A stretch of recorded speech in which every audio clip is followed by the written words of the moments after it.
하나님의 말씀을 봉독합니다. 창세기 1장 31절.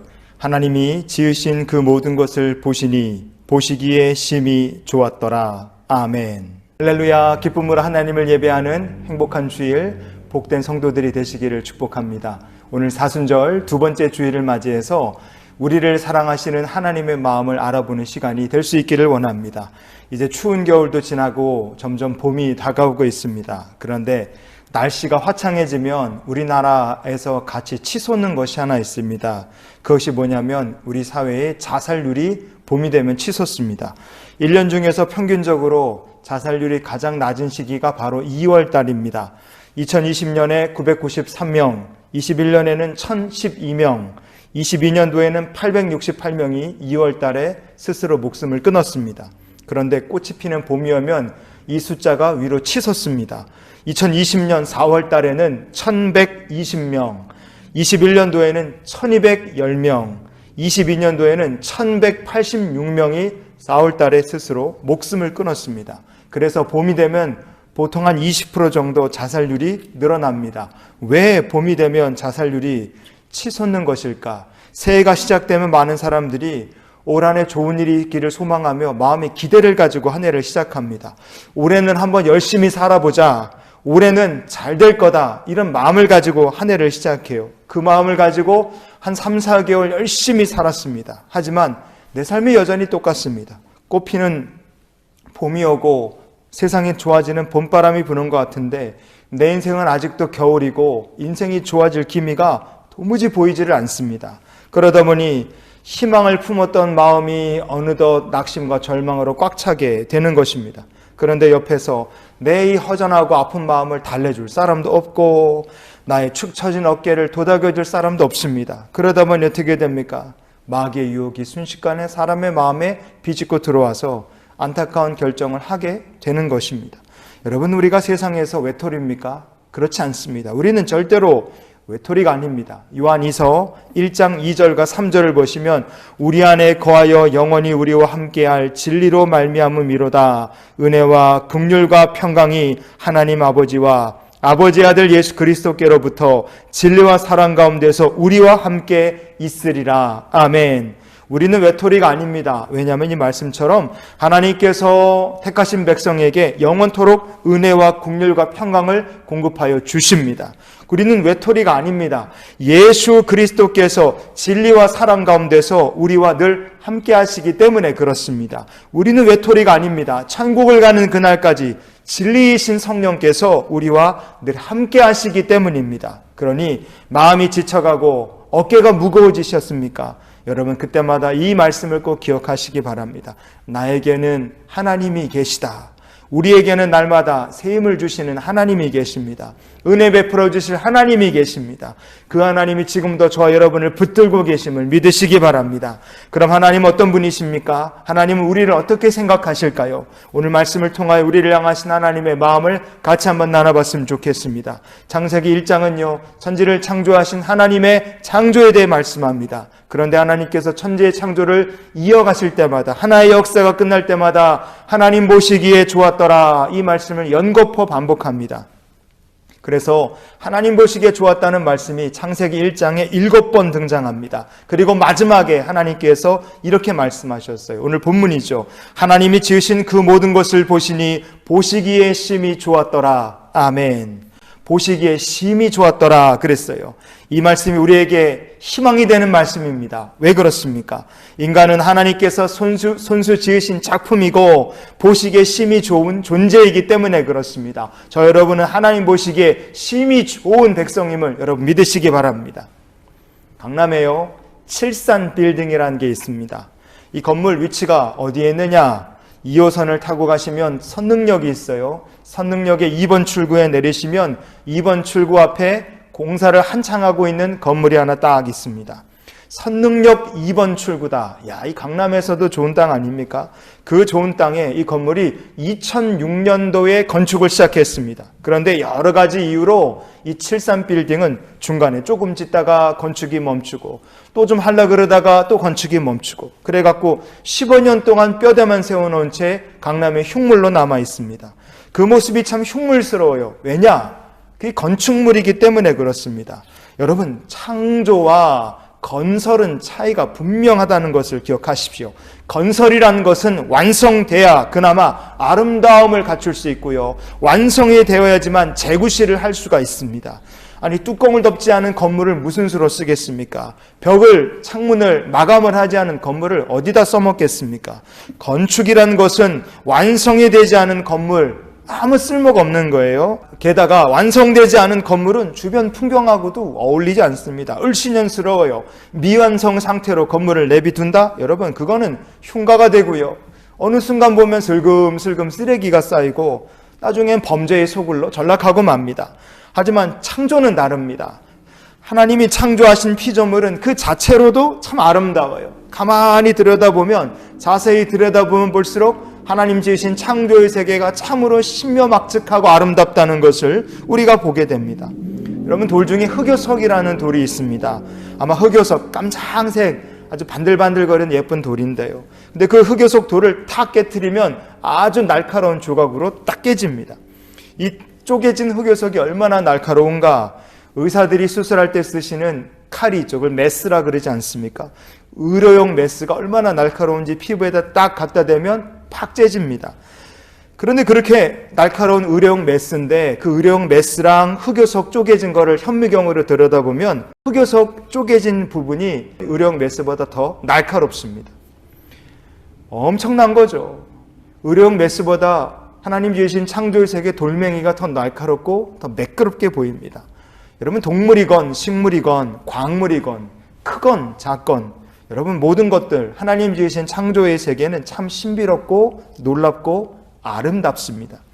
모든 피조물은 하나님이 지으신 작품이기 때문에 그래요. 그래서 아무 쓸모없어 보이는 것, 우리는 그렇게 생각할지 몰라도 모든 피조의 세계는 하나님이 지으신 창조의 분명한 목적을 가지고 있습니다. 그래서 이 세상에 존재하는 모든 것들은 다 함께 어떤 목적을 위해 부름받았는가? 하나님의 영광을 위한 사명을 받은 줄 믿습니다.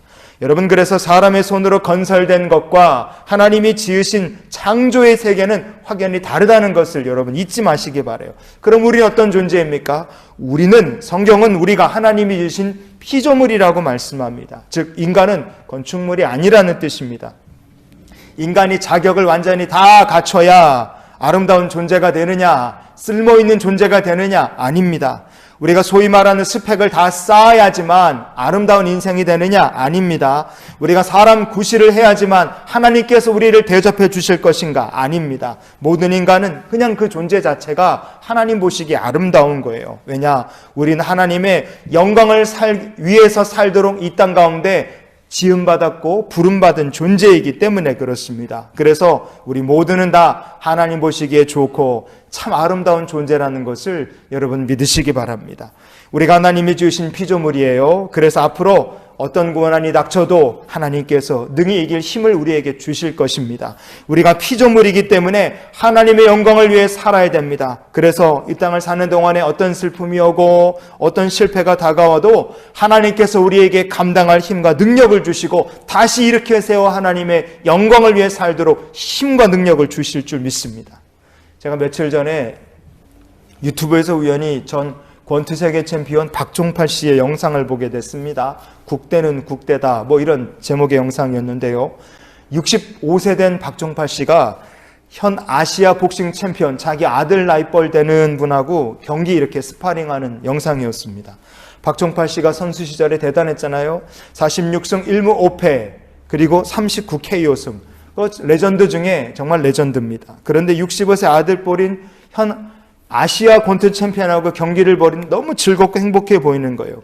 자막에 보니까 마지막 그의 실전 경기가 선수로서 현역대 경기가 34년 전이었다. 그런 자막을 봤어요. 참 놀라웠습니다.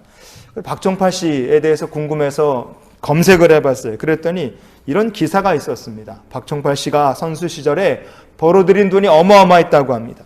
파이트 머니를 받을 때마다 땅을 사고 건물을 샀다 그래. 왜냐하면 자기도 권투 선수인데 링에서 시합하다가 쓰러져 돌아가신 김두구 선수처럼 될까봐 두려워서 하여간 파이트 머니를 받으면 그 돈을 가지고 땅을 사고 집을 사고 사모님 이름으로 다 그렇게 했다는 거예요.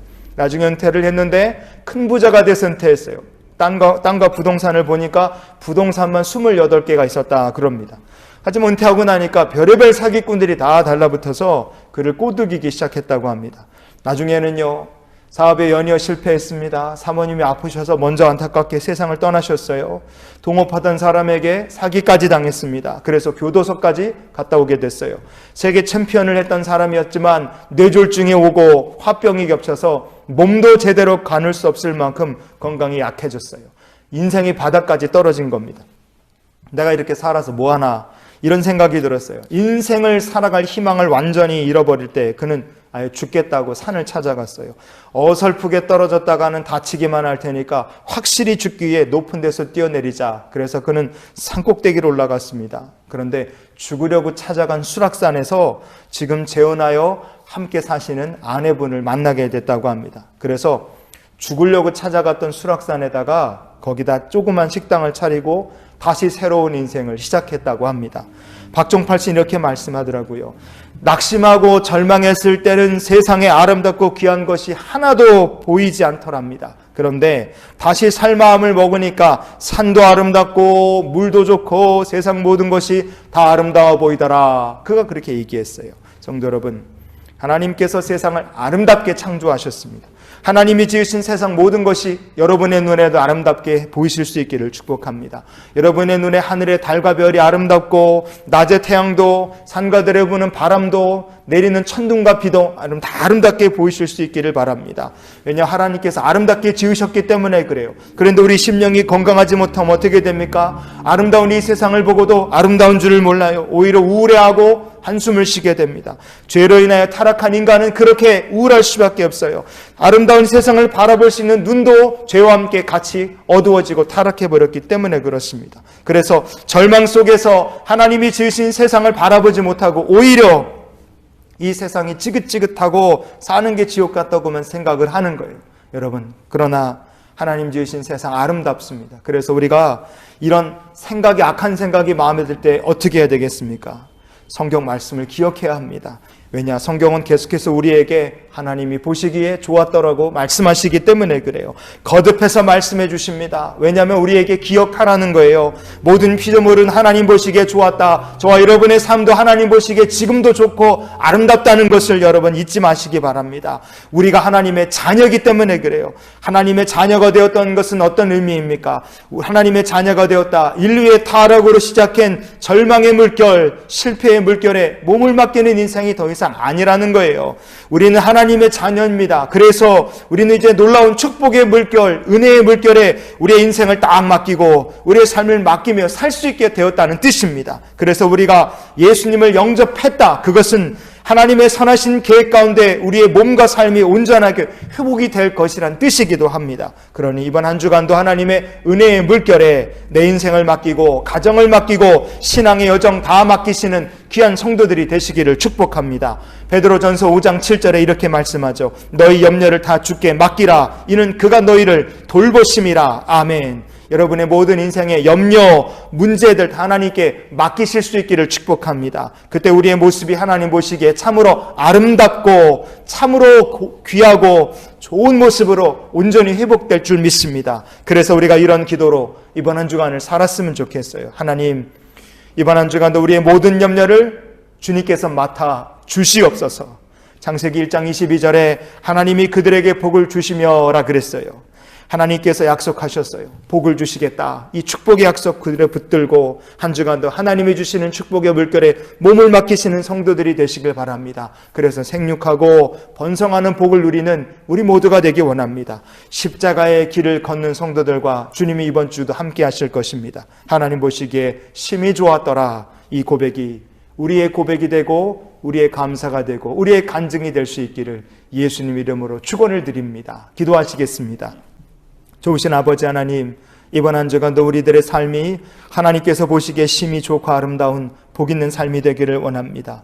주님 우리를 붙들어 주셔서 모든 염려와 걱정 주께 맡기고 하나님의 인도하심 가운데 은혜의 강물에 몸을 맡기며 주가 인도하시는 대로 어디를 가든 무엇을 하든 하나님의 영광을 위해 사는 한 주간의 삶이 될 수 있게 아버지 역사하여 주시옵소서.